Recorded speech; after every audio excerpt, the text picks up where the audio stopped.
In Havana Harbor on February the 15th, 1898, a mysterious explosion sank an American cruiser, the USS Maine. 266 officers and sailors were killed. Cuba was a Spanish colony 90 miles from Florida. Although there was no evidence of Spanish involvement, cries of revenge against Spain swept across America. But President William McKinley, who would lead America into the 20th century, was reluctant to go to war. President McKinley is a silver-tongued orator, very popular, sweet man, but a very indecisive man. They used to say that McKinley's mind is like an unmade bed. You have to make it up for him before he can use it. Much more eager for war and foreign adventure in general was McKinley's young Assistant Secretary of the Navy, Theodore Roosevelt. Theodore Roosevelt was a great believer in outdoorism, a great believer in activity. He was vigorous, you know. You can imagine him sort of taking cold showers all the time. And he carried all this in his character into his politics. He was a great believer in American power, in American imperialism, a great believer in war. War is one of the highest forms of human endeavor, he wrote. With Roosevelt and others lobbying intensely for it, Congress declared war on Spain in April of 1898. Roosevelt left his job in Washington to join the campaign in Cuba. Theodore Roosevelt organizes his old cowboy buddies from the West into the Rough Riders and goes to Brooks Brothers and gets a uniform made and gets out a big saber and goes down there and storms San Juan Hill. It took the United States less than 3 months to defeat Spain in what one American official called a splendid little war.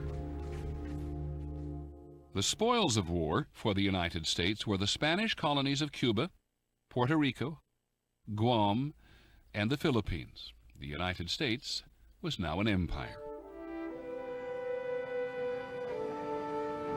At the Pan American Exposition in Buffalo, New York in September 1901, President McKinley was killed by an assassin with no particular cause beyond his own dissatisfaction.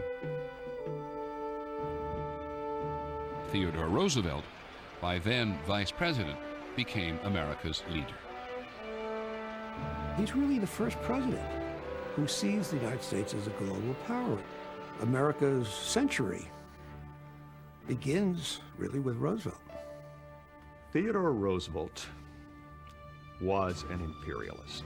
He actually gloried in the term, and he wanted the United States to be a real empire, exercising great power in the same ways that the great European empires did.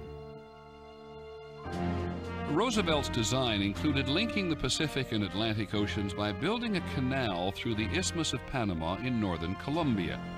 Such a canal would greatly facilitate shipping and ensure America's strategic hold on the region.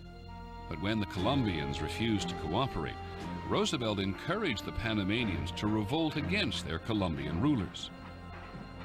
Within a couple of days, we recognized the new independent Republic of Panama, and within another few days, we had concluded a treaty with them. Roosevelt said, when other people dithered and when other people debated, I acted. I took action. Construction of the era's engineering wonder began in 1904. Alfred Bingham visited the canal site as a child. I can remember riding along in this car on the bottom of the canal. A lot of big machinery and a lot of trains going up and down, taking the diggings out. And there were marvelous big structures that were to be the locks. The building of the canal itself was the greatest engineering feat that had ever been done up to that time. And it's all of the great power and technology and energy of this age harnessed there.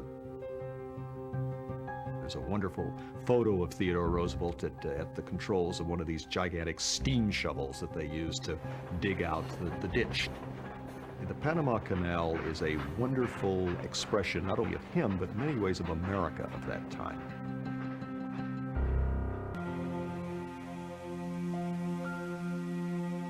In mid-August of 1914, Americans celebrated the opening of the Panama Canal, a triumph of both technology and man's will over nature. An engineering feat as impressive as the pyramids, the canal would also become the symbol of America's entrance into the international arena, at a time when the world was becoming more dangerous. That same week, the great powers of Europe were headed for a violent encounter that none of them could even imagine, promoted by German ambition. Early in this century, Germany had emerged as the industrial power in Europe, rivaling Britain and already mightier than France, the Austro-Hungarian Empire, and Russia. But as Europe's youngest empire, Germany wielded little political. Germany is really a great power and a leader of nations, and wanted at least to be equal to others, not be considered less important than other powers like England. Under Kaiser Wilhelm, Germany was training the best land army in the world, 5 million men, and had begun building a powerful navy. To build that navy required nerve, because it was a direct challenge to Britain.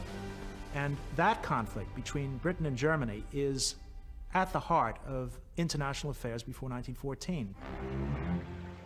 Britain responded by launching the most powerful warship on Earth, the Dreadnought. It was a revolution in naval warfare. It was an all-big gun ship, big 12-inch guns. Also, the Dreadnoughts had the latest technological equipment on them, had electrical equipment, for example. Once the British had a Dreadnought, the Germans had to have a Dreadnought, etc., etc. The tensions fed by an arms race and rivalry among the major European powers finally came to a head in June of 1914, when Archduke Franz Ferdinand, the heir to the Austro-Hungarian Empire, was assassinated by a Serbian nationalist in Sarajevo. There was no reason why the assassination of Franz Ferdinand would signal the collision of fundamental interests. It was a matter of choice, and that choice was made in Vienna and in Berlin to make it more than an assassination. In late July, with Germany's support, the Austro-Hungarian Empire declared war on Serbia.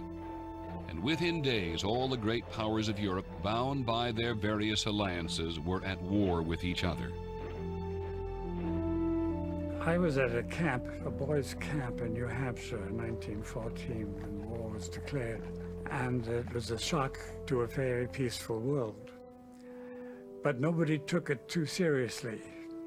The war was bad, of course, but it was also something that would be temporary and would not have a far-reaching effect.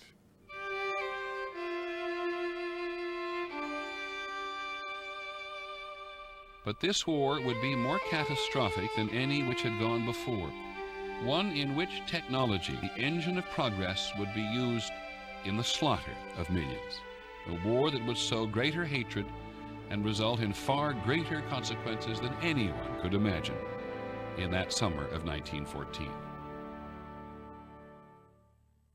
What was optimistically called the war to end all wars would draw America into an increasingly complex and dangerous world. That's on the next episode of The Century, America's Time. I'm Peter Jennings. Thank you for joining us.